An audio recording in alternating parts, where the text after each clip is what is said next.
நாம் இன்றைக்கி வந்து பிள்ளைங்களுக்கு ஹெல்த்தியான 4 விதமான ஸ்நாக்ஸ் தான் செய்ய போகிறோம். வால்நட்ஸ் பிடிக்காத பிள்ளைங்களுக்கு கூட நீங்கள் இந்த மாதிரி செய்து கொடுக்க நல்லா சாப்பிடுவாங்க.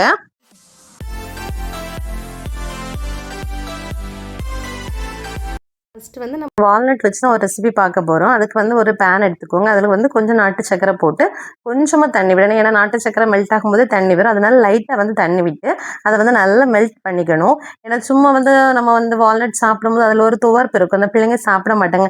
எவ்வளோ நல்லதுன்னு சொன்னாலும் அது டேஸ்ட்டாக இருந்தால் மட்டும்தான் சாப்பிடுவாங்க. அதனால தான் நான் இந்த மாதிரி ஒரு புதிய ட்ரிக் கண்டுபிடிச்சி வச்சுருக்கேன். இனி இதில் வந்து அந்த வால்நட் இருக்குல்ல அதை போட்டு நல்லா மிக்ஸ் பண்ணணும்.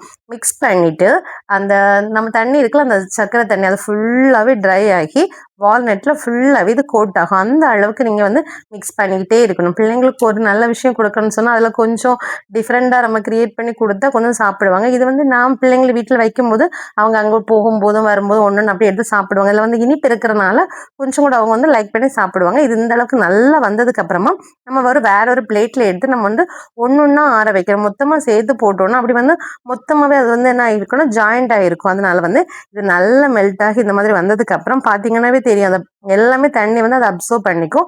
இந்த மாதிரி ஒரு பிளேட்டில் வச்சு ஒன்று வைக்கணும். சேர்த்து போடவே கூடாது நீங்கள்.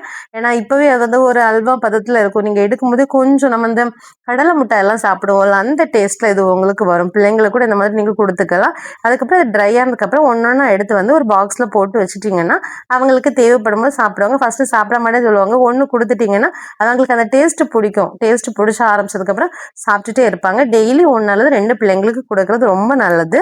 அதுக்கப்புறமா வந்து நம்ம செகண்ட் பார்க்க போகிறது வந்து பச்சைப்பயிறு. நம்ம பச்சைப்பயிறு வந்து ரொம்ப ரொம்ப ஹெல்த்து நல்லது. அதில் வந்து முளைக்கட்டின பச்சைப்பயிறு இன்னும் ரொம்பவே நல்லது பிள்ளைங்களுக்கு. ஆல்ரெடி மைக்ரோ கிரீன்ஸ் பற்றியெல்லாம் நான் போட்டிருக்கேன்.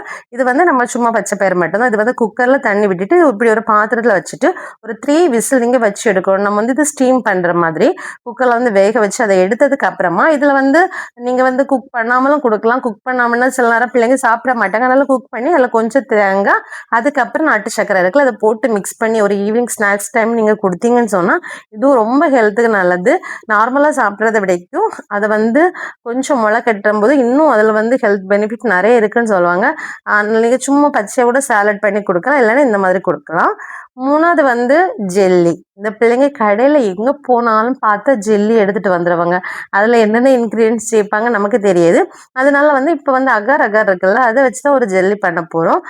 அது வந்து அகர் வந்து பாடிக்கு வந்து ஹீட் பாடியெல்லாம் கூல் பண்ணும் அப்படின்னு அது வந்து ரொம்ப நல்லதுன்னு சொல்லுவாங்க. ஜெலாட்டினை விட வந்து அகர் கொஞ்சம் நல்லது. அதனால் அதை வந்து கட் பண்ணி நீங்கள் ஹாட் வாட்டர் இருக்குல்ல அதில் ஒரு 1/2 hour போட்டு நீங்கள் ஊற வச்சுக்கணும். அப்படி ஊற வைக்கும்போது அது சீக்கிரமாக வந்து என்ன ஆகுன்னு சொன்னால் மெல்ட் ஆகி வரும்.